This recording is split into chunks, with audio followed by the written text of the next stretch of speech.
ನೋಡಿ, ಈಗ land tribunal ಏನ್ ಕೇಸು ಹೈಕೋರ್ಟ್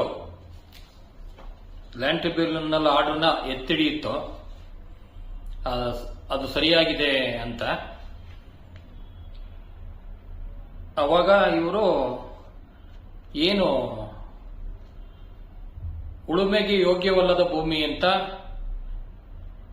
ಏನ್ ಕೈ ಬಿಟ್ಟಿರುತ್ತೋ ಲ್ಯಾಂಡ್ ಟ್ರಿಬ್ಯುನಲ್ ಸರ್ವೆ ನಂಬರ್ 15ರಲ್ಲಿ 44 ಎಕರೆ 33 ಗುಂಟೆ, ಅದನ್ನ ಮಹೇಂದ್ರ ಇನ್ನೂ ಫೈಲೇ ಮಾಡಿರಲ್ಲ ಕೇಸು. ಪುಟ್ಟಸ್ವಾಮಿ ಅವ್ರ ಮಗ ಮಹೇಂದ್ರ ಕೇಸ್ ಫೈಲೇ ಮಾಡಿರಲ್ಲ. ಅಷ್ಟು ಬೇಗ ಹೋಗಿ 2001ನಲ್ಲಿ ಸಿವಿಲ್ ಕೋರ್ಟ್ ಅಲ್ಲಿ ಒಂದು OS ಫೈಲ್ ಮಾಡ್ತಾರೆ, 5796 ಆಫ್ 2001ನಲ್ಲಿ. ಇದ್ರ ಅವಶ್ಯಕತೆ ಇರಲಿಲ್ಲ, ಇದು ಅವನಿಗೆ ಅನುಕೂಲ ಆಯಿತು. ಇಲ್ಲ ಅವನೇ ದುಡ್ಡು ಕೊಟ್ಟು ಮಾಡಿಸ್ದಂಗಿದೆ ಇದು ಮೋಸ್ಟ್ಲಿ. ಇವ್ರು ಯಾರು ಹೇಳ್ಕೊಟ್ರ ಐಡಿಯಾ ಗೊತ್ತಿಲ್ಲ. 5796 ಸಿಟಿ ಸಿವಿಲ್ ಕೋರ್ಟ್ ಅಲ್ಲಿ ಒಂದು ಕೇಸ್ ಫೈಲ್ ಮಾಡ್ತಾರೆ.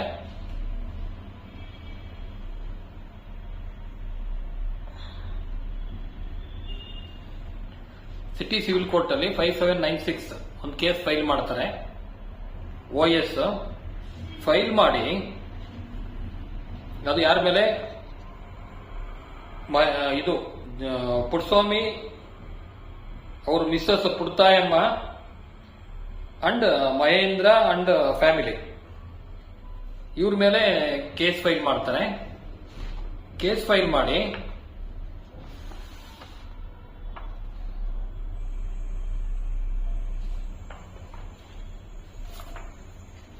ಹೈಕೋರ್ಟ್ ಅಲ್ಲೂ ಒಂದು ಕೇಸ್ ಫೈಲ್ ಮಾಡ್ತಾರೆ.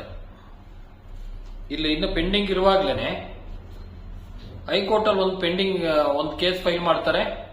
ಅದು RFA 313 ಆಫ್ 2002 ನಲ್ಲಿ ಒಂದು RFA ಫೈಲ್ ಮಾಡ್ತಾರೆ. ಆ RFA ಫೈಲ್ ಮಾಡಿಬಿಟ್ಟು ನೋಡಿ, RFA ಫೈಲ್ ಮಾಡ್ತಾರೆ. ಫೈಲ್ ಮಾಡಿಬಿಟ್ಟು ಹೋಗಿ ಕಾಂಪ್ರಮೈಸ್ ಅಪ್ಲಿಕೇಶನ್ ಫೈಲ್ ಮಾಡಿಬಿಡ್ತಾರೆ ಸಂಘದಿಂದ. ನಾವು ಕಾಂಪ್ರಮೈಸ್ ಮಾಡ್ಕೊಂಡಿದ್ದೀವಿ, ಹಂಗಾಗಿ ಈ ಕೇಸ್ನ ವಾಪಸ್ ತಗೊಂತಿದ್ದೀವಿ, ನಾವೇ ಇದನ್ನ ಬಗೆಹರಿಸ್ಕೊಂತೀವಿ ಅಂತ ಹೇಳಿ ನೋಡಿ. In the court of Karnataka at Bengaluru RFA 313 of 2002 between Okkaligara Sangha appellant and Puttathayamma and 3 others respondents. ಇದರಲ್ಲಿ application under order 23 rule 3 of RWO section 151 of the code of civil procedure, ಈ ಸೆಕ್ಷನ್ ಕೆಳಗಡೆ the appellant and respondents most respectfully submit as under. The appellant is a registered Sangha. The executive committee of the appellant Sangha in its meeting dated 9/12/2003 unanimously resolved to delegate complete powers to the president or general secretary of the Sangha to enter into compromise and sign the same. Copy of the executive committee resolution duly authenticated is here with annexed. Executive committee meeting ಕಾಪಿನೂ ಇದರಲ್ಲಿ ಸೇರಿಸಿದ್ದೀವಿ ಅಂತ ಹೈಕೋರ್ಟ್ಗೆ submit ಮಾಡ್ತಾರೆ affidavit. The general secretary have subscribed their signature to this compromise petition. The first respondent Shrimati Puttathayamma passed away on 20/11/2003. Copy of the death certificate is enclosed. The LR's legal aids are already on record. Hence, separate application is not required to bring legal representatives on record. By the intervention of common friend. ನೋಡಿ, ಇದು important. ಯಾಕೆ ಕೇಸ್ನ ವಾಪಸ್ ತಗೊಂಡ್ರು ಅಂದ್ರೆ 44 ಎಕರೆ 33 ಗುಂಟೆ survey number 15 ಇದ್ರ ಕೇಸ್ನ ಯಾಕೆ ವಾಪಸ್ ತಗೊಂಡ್ರು ಅಂದ್ರೆ ಇಲ್ಲಿ ಹೇಳ್ತಾರೆ, by the intervention of common friend ಏನ್ ಕಾಮನ್ ಫ್ರೆಂಡ್ ಯಾರೋ ಮಧ್ಯದಲ್ಲಿ ಬಂದಿದ್ರಂತೆ. ಒಕ್ಕಲಿಗರ ಸಂಘಕ್ಕೂ ಈ ಮಹೇಂದ್ರ ಅವ್ರ ಮಧ್ಯದಲ್ಲಿ ಕಾಮನ್ ಫ್ರೆಂಡ್ ಬಂದು and well wishers on either side, common friend and well wishers ಎಲ್ಲ ಬಂದು ಎರಡು ಕಡೆಯಿಂದನೂ, ಒಕ್ಕಲಿಗರ ಸಂಘದ ಕಡೆಯಿಂದನೂ ಬಂದಿದ್ರಂತೆ, ಮಹೇಂದ್ರನ್ ಕಡೆಯಿಂದನೂ ಬಂದಿದ್ರಂತೆ. ಬಂದು the parties have resolved to compromise and settle the dispute in the following terms. ನೋಡಿ ಇಲ್ಲಿ ಮಾಡ್ಕೊಂಡಿದ್ದಾರೆ. 6 ಎಕರೆ 20 ಗುಂಟೆ ಒಕ್ಕಲಿಗರ ಸಂಘ ಕೊಡೋದು, ಸರ್ವೆ ನಂಬರ್ 15 ಇರೋದು ಸಜ್ಜೆಪಾಳ್ಯದ ವಿಲೇಜ್. ಆಮೇಲೆ 38 ಎಕರೆ 13 ಗುಂಟೆ ಮಹೇಂದ್ರ ಅಂಡ್ ಫ್ಯಾಮಿಲಿ ಕೊಡೋದು, ಪುಟ್ಟಸ್ವಾಮಿ ಅವ್ರ ಮಗ ಮಹೇಂದ್ರ ಅಂಡ್ ಫ್ಯಾಮಿಲಿ ಕೊಡೋದು ಅಂತ ಒಂದು ಕಾಂಪ್ರಮೈಸ್ ಮಾಡ್ಕೊಂಡಿದೀವಿ ಅಂತ ಒಂದು ಅಪ್ಲಿಕೇಶನ್ ಫೈಲ್ ಮಾಡ್ತಾರೆ. ಮಾಡಿ ಈ ಅಪ್ಲಿಕೇಶನ್ ಫೈಲ್ ಮಾಡಿದ್ಮೇಲೆ ಇನ್ನೇನ್ ಮಾಡ್ತಾರೆ, ಹೈಕೋರ್ಟ್ ಏನ್ ಮಾಡುತ್ತೆ ನೋಡಿ. ಇದಕ್ಕೆ ಸೈನು ಮಾಡಿದ್ದಾರೆ ಎಲ್ಲರೂ. Verification. We the appellant and respondents do hereby declare and verify that what is stated above is true and correct to the best of our knowledge and information. Bengaluru, dated 18/12/2003. Appellant by its General Secretary ಕೆಂಚಪ್ಪಗೌಡರು sign ಮಾಡಿದ್ದಾರೆ.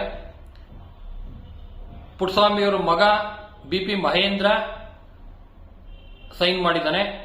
BP Mahendra GP holder ಆಗಿ GP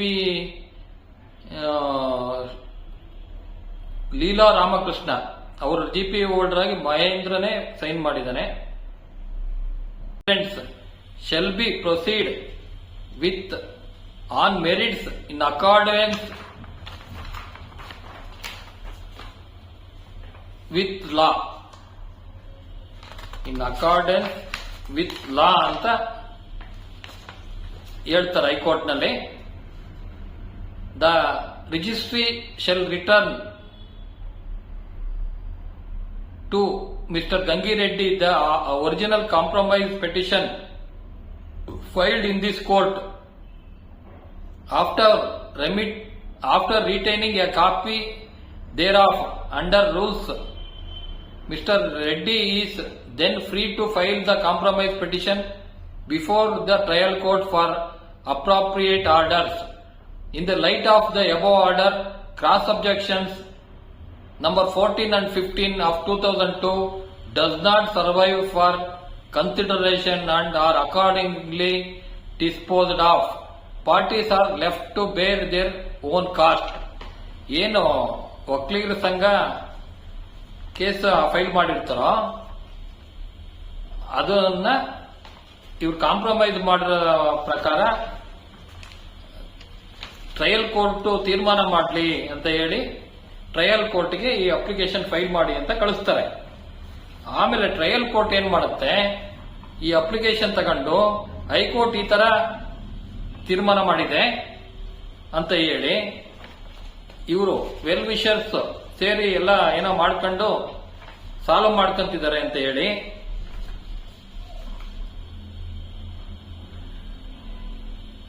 on and from today the appellant and respondents are in possession and enjoyment of respective properties as allotted as this compromise petition, and no party shall have any manner of claim over the property allotted to the share of the other party.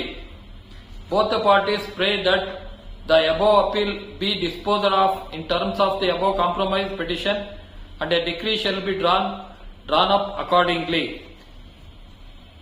Out of the entire land measuring 44 acres 33 guntas in survey number 15, situated in Sajjepalya village, Yashwantpura Hobbli, Bengaluru North Taluk, now converted for non-agriculture use, 6 acres and 20 guntas donated by letters A, B, C, D in the annexed sketch and bounded on the schedule ಹಾಕ್ಬಿಟ್ಟು next land measuring 38 acres 13 guntas in survey number 15 situated in Sajepalya village ಅಂತ ಹಾಕಿ ಅದಕ್ಕೆ schedule ಹಾಕ್ಬಿಟ್ಟು boundary ಹಾಕ್ಬಿಟ್ಟು bounded on the ಅಂತ ಹಾಕಿ East West north south ಅಂತ ಹಾಕ್ಬಿಟ್ಟು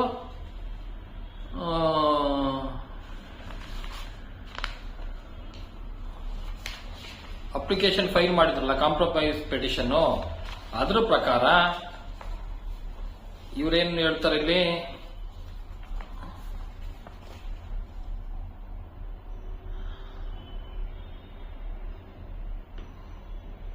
I have pursued the terms of the compromise petition to my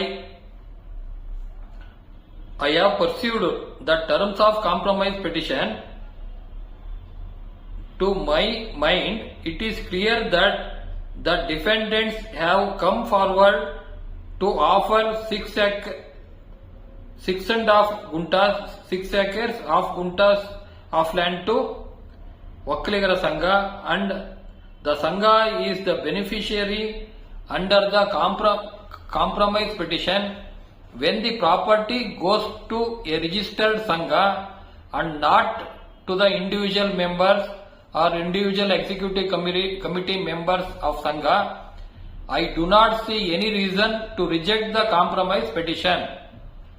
ಏನ್ ಹೇಳ್ತಾರೆ ನೋಡಿ, ಎಷ್ಟೋ ಹೋಗ್ತಿದೆ ಸಂಘಕ್ಕೆ ಹೋಗ್ಲಿ, ಇಂಡಿವಿಜುವಲ್ ಏನು ಹೋಗ್ತಿಲ್ಲ ಯಾರಿಗೂ ಅಂತ ಹೇಳ್ತಾರೆ. I do not see any reason to reject the compromise petition. I am satisfied that the compromise entered lawfully, ಅದು ನ್ಯಾಯವಾಗಿ ಕಾಂಪ್ರಮೈಸ್ಗೆ ಬಂದಿದ್ದಾರೆ ಅಂತ ನನಗೆ ಸಮಾಧಾನ ಆಗಿದೆ ಅಂತ ಜಡ್ಜ್ ಹೇಳ್ತಾರೆ. Under the amended order 23 rule 3 of CPC, the scope of the compromise petition is also widened. For these reasons I pass the following. IA number 6 is allowed draw decree in terms of compromise petition in favor of plaintiff upon payment of appropriate court fee. Parties to bear their own cost. Consign the record. Decided to the judgment writer in open court. Computer printout taken thereof is corrected and signed by me on this the 26th day of March 2004. ಇದು ನೋಡಿ ಯಾವತ್ತಾಗಿದೆ order ಅಂದ್ರೆ 26th March 2004 ಅಲ್ಲಿ ಆಗಿದೆ. ಈ order ನೋಡಿ, number ಹೇಳ್ತೀನಿ, OS 5796 2001. ಈ order ನೀವು ವೆಬ್ಸೈಟ್ ಅಲ್ಲಿ ಚೆಕ್ ಮಾಡಿ ಸಿಗಲ್ಲ ಕಾಪಿ ನಿಮ್ಗೆ, ಆಯ್ತಾ? ಆ ತರ ಪ್ರಿಸರ್ವ್ ಮಾಡಿ ಇಟ್ಟಿದ್ದಾರೆ. ನೆಕ್ಸ್ಟ್ ಇದಾಯ್ತಾ? OS ಮಾಡಬೇಕಿತ್ತು, ಮಾಡಿಬಿಟ್ಟು ಮಹೇಂದ್ರ ಅಂಡ್ ಇವ್ರಿಗೆ ಫ್ಯಾಮಿಲಿಗೆ ಏನು ಕೊಡಬೇಕು ಕೊಟ್ಬಿಟ್ಟು 6 ಎಕರೆ ಒಕ್ಕಲಿಗರ ಸಂಘಕ್ಕೆ ಬರಬೇಕು ಅಂತ ಕಾಂಪ್ರಮೈಸ್ ಮಾಡ್ಕೊಂಡು ಇನ್ ದ ಇಂಟ್ರೆಸ್ಟ್ ಆಫ್ ಸಂಘ ಅಂತ ಮಾಡಿದ್ರು. ಆಮೇಲೆ ಇವರೆಲ್ಲ ಈ ತರ ಮಾಡಿದ್ಮೇಲೆ ಅಪ್ಪಾಜಿಗೌಡರು ಹೋಗಿದ್ರು ಕೇಸ್ ಹಾಕೊಂಡು, ಅವ್ರನ್ನು ಈ ಸಂಘ ಈ ತರ ಡಿಸೈಡ್ ಮಾಡಿದ್ದಾರೆ, ನೀವು ಇದರಲ್ಲಿ ಯಾವುದೇ for the above said reason the appeal is dismissed with no order has to cost. The respondents are directed to appear before the trial court ಅಂತ ಹೇಳಿದ್ರೆ, ಟ್ರಯಲ್ ಕೋರ್ಟ್ ಅಲ್ಲಿ ಹೋಗಿ ತೀರ್ಮಾನ ಮಾಡ್ಕೊಳ್ಳಿ ಅಂತ ಹೇಳಿದ್ದೀವಿ ಅಂತ ಹೇಳಿ ಇದನ್ನ ಇಲ್ಲಿಗೆ ಕ್ಲೋಸ್ ಮಾಡ್ತಾರೆ. ಇದು ಏನು ಕೇಸ್ಗಳು ಹಾಕಿದ್ರಲ್ಲ ಅದನ್ನ ವಾಪಸ್ ತಗೊಳಕ್ಕೆ ಏನೇನ್ ಮಾಡಬೇಕೋ ಸಂಘದ ಪರವಾಗಿ ಎಲ್ಲ ಮಾಡಿ ಮುಗಿಸಿರೋ ಕತೆ ಇಲ್ಲಿವರೆಗೂ ಬಂದಿದೆ. ನೆಕ್ಸ್ಟ್ ಏನಾಗಿದೆ ಅನ್ನೋದನ್ನ ನಾನು ಈಗ ಮುಂದಿನ ಇದರಲ್ಲಿ ಹೇಳ್ತೇನೆ.